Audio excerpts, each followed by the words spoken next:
come now to the adjournment, the whip to move. I beg to move that this House do now adjourn. Thank you. The question is that this House do now adjourn. Mr. Mark Garnier.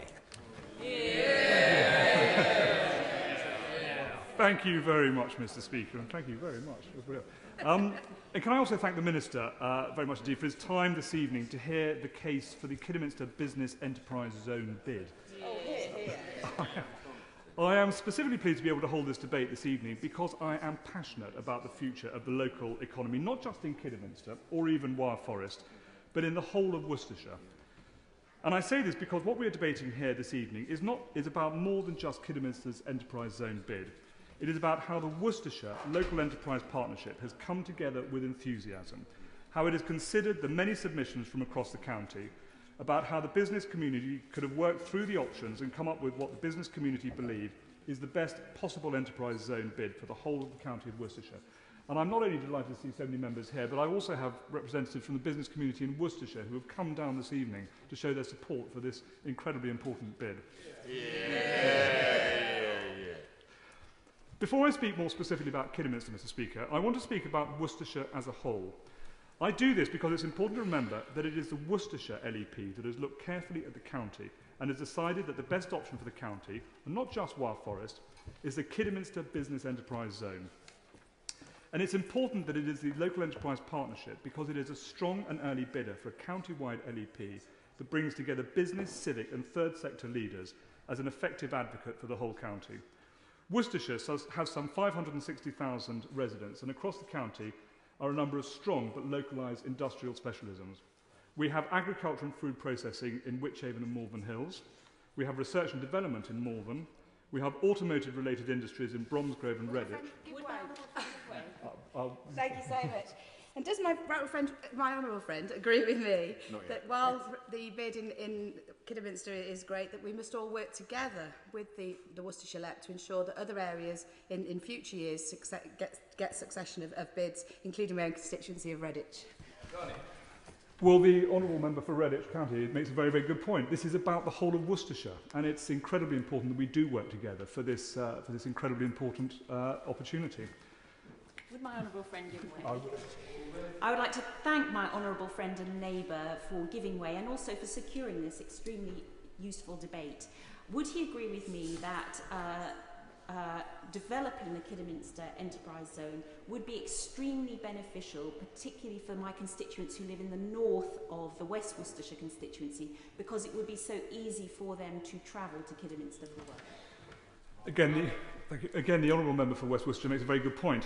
The whole point about an enterprise zone is it's not just going to help the people in the immediate locations. It is something that's going to attract a lot of people and a lot of economic activity from a fairly wide area. And I'll develop this point a little bit later on in my speech, if I may. But as a county, the economy of the south looks to the rural and research-based drivers in the Honourable Member's particular constituency.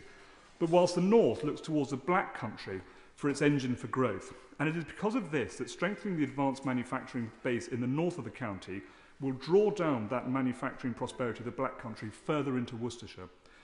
But the issues that face Worcestershire are important, and the LEP has already come to grips with the major economic priorities and challenges facing the county in the coming years.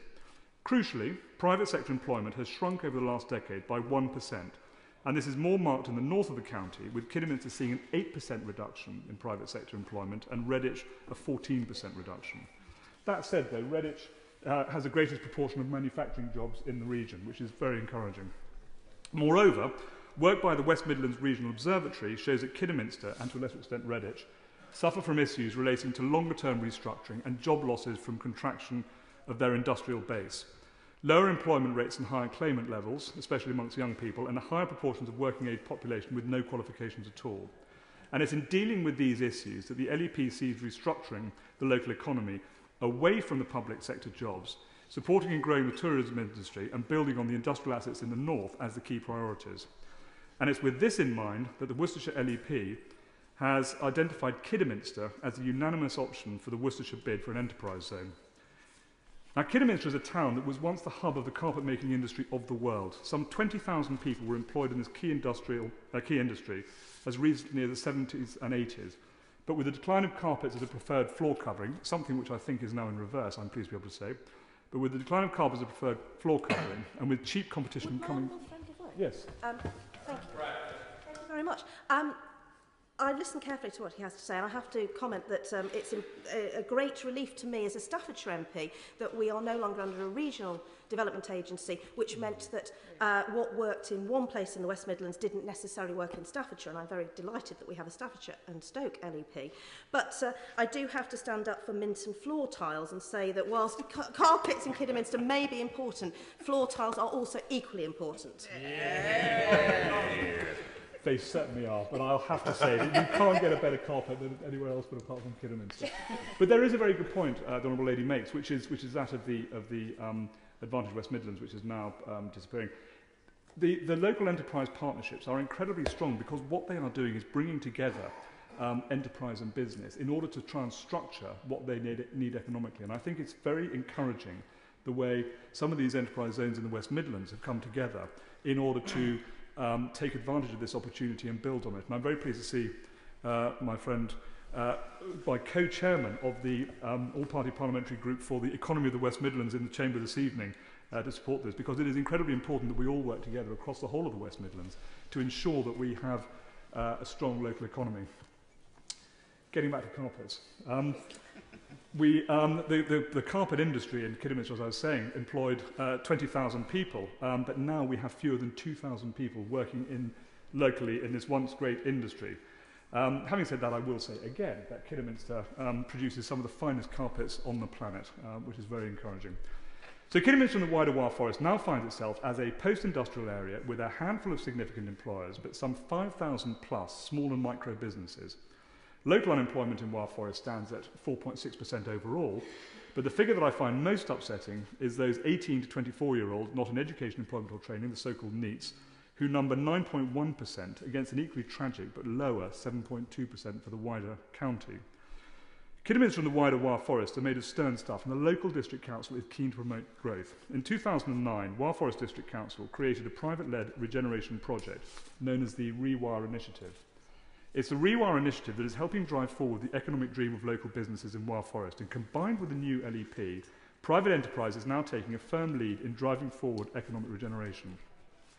It's because of this already strong local drive, and because of the early establishment of the Worcestershire LEP, that the opportunity for an enterprise zone was seized unanimously for Kidderminster. And what is being proposed is the establishment of an enterprise zone within the South Kidderminster Business Park, an area that is broadly defined by two main arterial roads through the district, the Stourport Road Business Corridor and the Worcester Road Business Corridor. There is already significant economic activity in these areas, but whilst there is immediate availability of some 3 hectares of previously speculatively developed site for immediate occupation, there is a further 44.5 hectares of brownfield site available for redevelopment for the specific needs of new and relocating businesses to the enterprise zone. It's anticipated that this redevelopment alone will bring some 4,000 new jobs to Kidderminster and to Wye Forest. But it's also anticipated, and in fact the important point is that it is not just people in Kidderminster who are going to benefit from these jobs, it is the wider county of Worcester as well.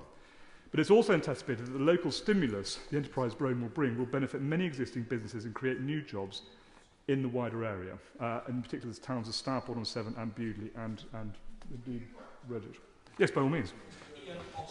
I'd like to thank the honourable gentleman for giving away, and can I congratulate him on securing this debate and commend him for the valuable work that he's doing, the great contribution he's making to the all-party group that we've established for the regional economy. But would you agree with me that it's not just the towns of Stourport and Bewdley and Kidderminster that would benefit from the establishment of this enterprise zone, but the Black Country towns of Dudley, Sandwell, Walsall and Wolverhampton too? Because if we can see greater enterprise, more jobs and prosperity brought to areas like Kidderminster, that will only benefit constituents I represent just a few miles away in the Black Country, and that's why I can assure him that this bid would get the support of myself and other MPs, no doubt, in the Black Country as well.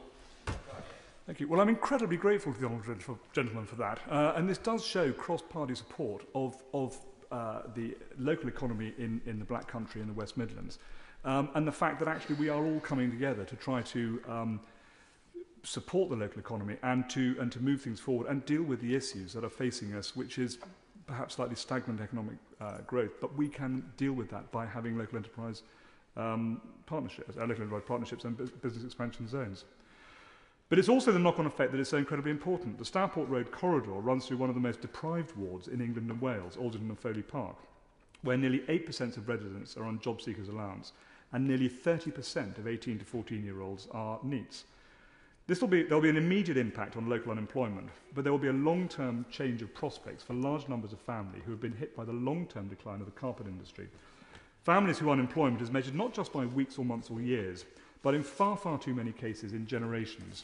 Specifically, it's anticipated that growth within the Kidderminster Business Park will come from a mix of not just new businesses moving to the area, but also expansion of existing businesses benefiting from the local economic stimulus, and importantly the creation of new businesses, all of which will be taking advantage of the local mix of good and available skills, existing supply chain businesses, the availability of land and existing property for immediate use, and, of course, the incentives available through the enterprise zone. The existing and well-established Rewire initiative, together with the Worcestershire LEP, working together in partnership, will manage and implement the enterprise zone.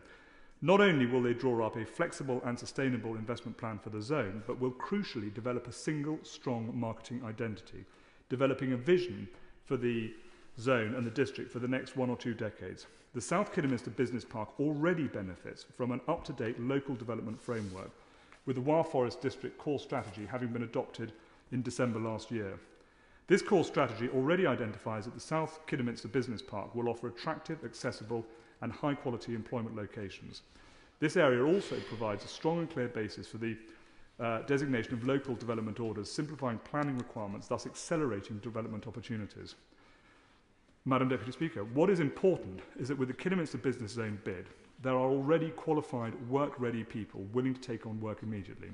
I was speaking with a local employer recently, and he was advertising for new staff. He told me that he was inundated with good quality candidates, all of whom he could have taken on. This is as good an indicator as any of a willing and ready workforce available to meet the needs of new businesses in Kidderminster.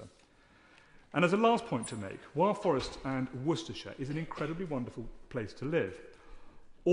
At that all-important final meeting, when the managing director of a company seeking to relocate to a town like Kidderminster has to discuss moving home with his or her family, I am sure that the family members will relish the opportunity to live in an area with outstanding natural beauty, fascinating towns, excellent nearby shopping, good schools, and a wide range of activities to keep any family healthy and happy. Good carpets. Good carpets, yes. Madam Deputy Speaker, I am here to urge the Minister to do everything he can to help Kidderminster's bid pass successfully through the selection process. The ingredients for success are already there. We have an available and willing workforce for immediate employment. We have available space for new businesses to take up immediately. We have a local development plan already in place supporting the South Kidderminster Business Park. We have a local business organisation, the Rewire Initiative, already in place to drive the Kidderminster Enterprise Zone forward. We have the unanimous support of the local enterprise partnership behind Kidderminster. We have the will to rebalance the local economy towards private sector employment, but crucially, Madam Deputy Speaker, an enterprise zone in Kidderminster will help our third sector partners in Kidderminster who work in the more challenging areas to be able to prepare the long-term unemployed for long-term employment. It will raise aspirations. It will drive economic regeneration. It will give breadth to the wider Worcestershire economy. And I would like to invite the Minister to come and visit, because I am sure that he will agree with me there is no better candidate for a business expansion zone than Kidderminster. Thank you very much. Greg Clark. Thank you very much indeed, Madam Deputy Speaker. And how can I resist such an invitation when he's extolled the virtues of Kidderminster and indeed Worcestershire in such lyrical terms that I'm surprised that every member present isn't changing their holiday plans to spend the summer there in his constituency. Let me start by congratulating very sincerely the Honourable Gentleman on securing this debate on enterprise zones in general and Kidderminster in particular. And I have to say that I was enormously impressed by the chorus of approval that greeted him when he got to his feet, not just from members from Worcestershire, welcome though their support is, but from all over the country, from Staffordshire, of course, from Dudley, from Brighton, and indeed from Yorkshire.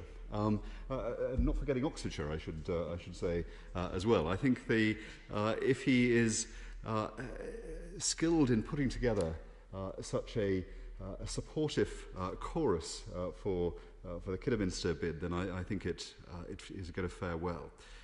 I have to be careful in this debate. He places me in a difficult position because he will understand, I'll finish my point that I will, he will understand that the application process is still open and closes later this month, and it would be invidious of me to favour the claims of Kidderminster above other parts of the country, but he's put very forcibly on the record and in my mind the merits of Kidderminster. Very happy to give way to the member for Dudley. Thank you very much. I'm very grateful.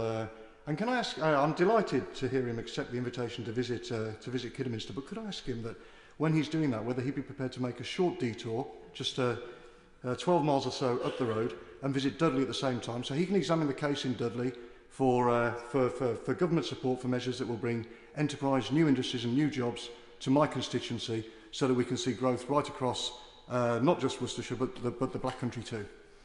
I'd be very happy to extend my trip to include the Black Country as well as Worcestershire itself. Can I take the opportunity to set out some of the background to the process that has resulted in such an enthusiastic bid from Kidderminster? And like him, I'd like to pay tribute and to recognise the breadth of support that he has given, and I think that Mr Woodman, and his colleagues from Worcestershire have come to the House today, again shows the depth of support for the case that the Honourable Gentleman mentions. The coalition agreement published a year ago set out two overriding aims for this government's term of office. The first was to get the economy back on track. The second was to achieve an historic shift in power and influence from central government to local communities. And I think what we're discussing today actually encapsulates both. This is about economic potential, living up to that, but it is about realising that through giving communities their head and giving them the ability to drive growth themselves. And I think of all the different areas of government policy, the situation that we had before the election, where my honourable friend referred to some of the artificial constraints that divided some areas of the country and forced into an uncomfortable relationship others. I think the previous approach to regional development agencies that were imposed from the top down were clearly something that was going against the grain of our historic geography, going against the grain of how people live their lives locally, and to that extent I think was suppressing rather than enhancing the ability of different parts of the country to establish their economic identity in the same way as they have always had very different characters. So part of the purpose of this degree of decentralisation is really to empower different parts of the country to prosper economically. And Will the Minister give way? Of course I'll give way. Thank the Minister for giving way. Has the Minister given any consideration to allowing a local enterprise partnership to have more than one enterprise zone at one time if they are of a smaller size, such as would suit an enterprise zone on the town of Colville in Leicestershire, in my constituency?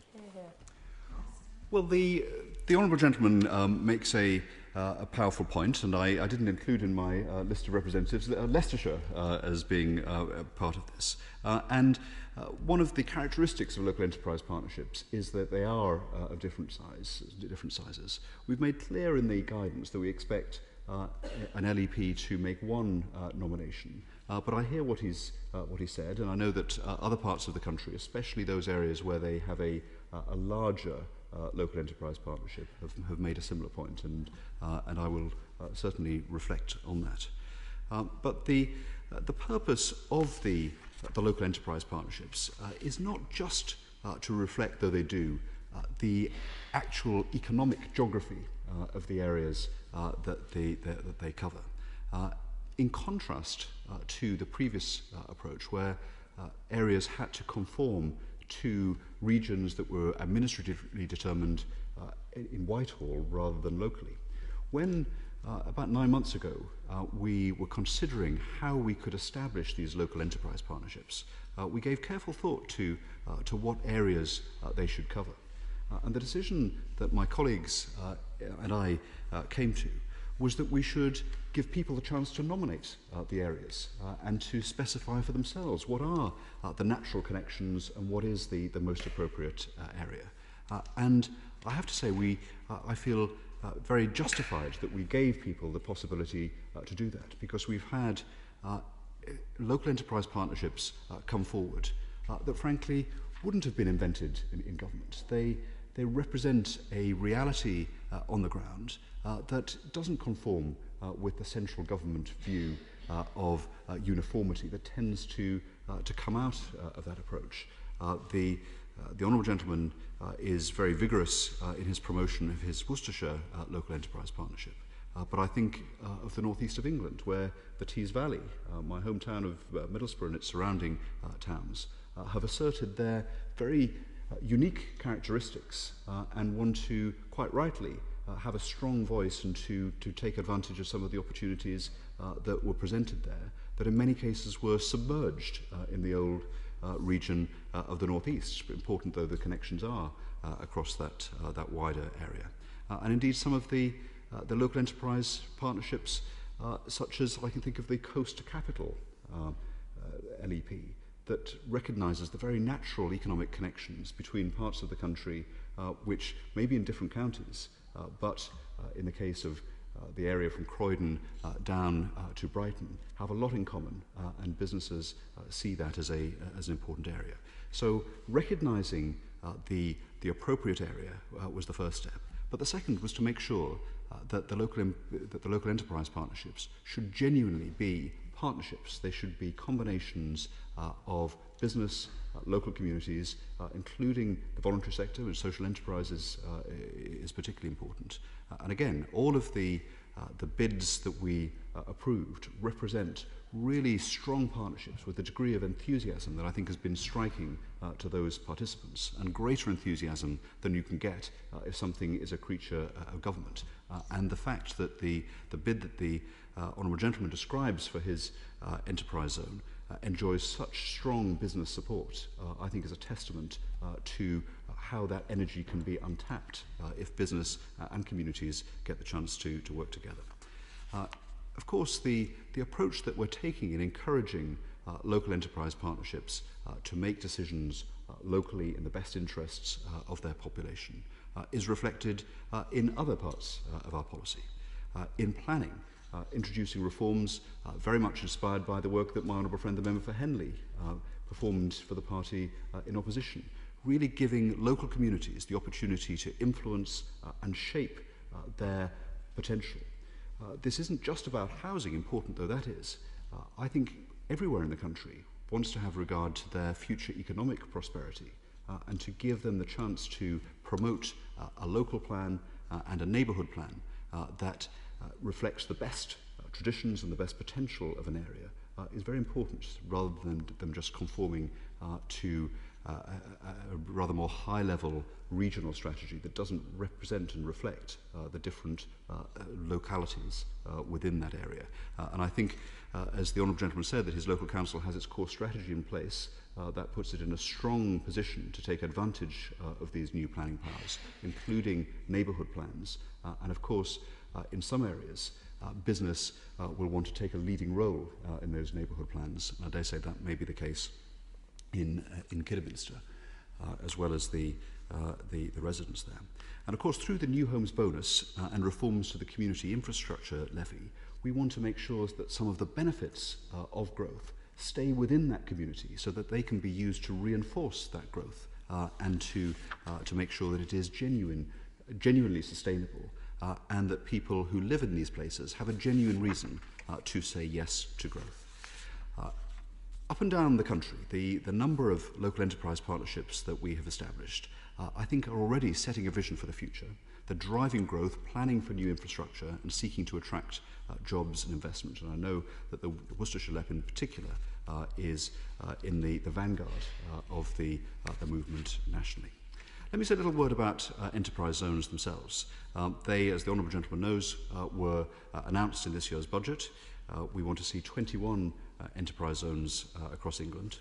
We want them to be hothouses for growth, places where we'll create the conditions for the public and private sectors to work closely together to create new jobs, to set up new firms and to attract new investment. Enterprise zones are there to help those places with strong potential to grow, and he's made a very strong case for Kidderminster having that potential in the way that he described it, and to grow quickly. There's to be no hanging about. We'll make these decisions during the summer, and it's important that the enterprise zones are up and running in good speed so that the opportunities for the area and for the country are maximised. I know that the enterprise zone bid that has been made by his local enterprise partnership will come with it an enthusiasm to get on with it if they are indeed successful in this. As to what the enterprise zone comprises, first of all, it will involve a relief from business rates, as the Honourable Gentleman knows, of 100%, worth up to £275,000 over a 5-year period. All of the business rate growth generated by the zone for a period of at least 25 years will be kept by the local enterprise partnership for reinvestment across the wider area. Greatly simplified planning zones will be in place through local development orders, making applications quicker and more certain for developers. The government will ensure that superfast broadband is rolled out across the zones. This, if you like, is the set menu, the standard elements that will be common to all local enterprise zones. But the fact that they are driven and promoted by the local enterprise partnership means that they can be adapted, they can be supplemented, and they can reflect the particular needs and priorities of local areas. There is the opportunity to consider the use of, in the future, tax incremental finance, for example, to support the long-term viability of the zone.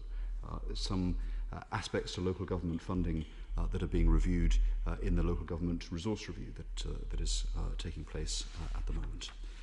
We have been determined that it should be the local enterprise partnership that nominates an enterprise zone to be considered. I think that is the right approach, rather than ministers centrally deciding in a very local decision where a zone will take place.